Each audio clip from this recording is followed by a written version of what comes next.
TVS striker একটা bike ভ্যানে করে নিয়ে আসছে। বাইকটার অবস্থা আপনাদেরকে আমি দেখাচ্ছি, দেখলে অবাক হয়ে যাবেন যে এতটা ড্যামেজ হয়েছে বাইকটার। বাইকটা মূলত অ্যাক্সিডেন্ট করছে, তো দেখতেই পাচ্ছেন অবস্থাটা দেখুন।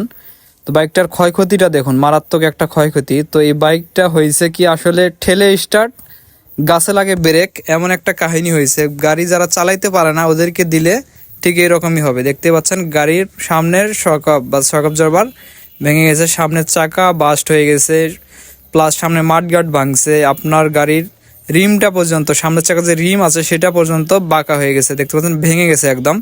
কি অ্যাক্সিডেন্টটাই না করছে, মারাত্মকভাবে বাইকটা ক্র্যাশ করছে। তো বাইক ঠিকঠাক মতো চালাইতে পারে না, ছোট বাচ্চা পোলাপাইন আছে আমাদের গ্রাম অঞ্চলে, এদের কাজ এটা। তো বাইকের যদি এরকম অবস্থা হয়, দেখতে পাচ্ছেন সামনের সাইড পুরাই অবস্থা খারাপ। তো সামনের সাইড যদি এরকম হয়, তো যারা বাইকটা অ্যাক্সিডেন্ট করছে তাদের অবস্থাটা কেমন হবে একটু কমেন্টসে জানাবেন। আর আপনাদের আত্মীয় স্বজন যারা ছোট ভাই ব্রাদার আছে তাদের দিকে খেয়াল রাখবেন যেন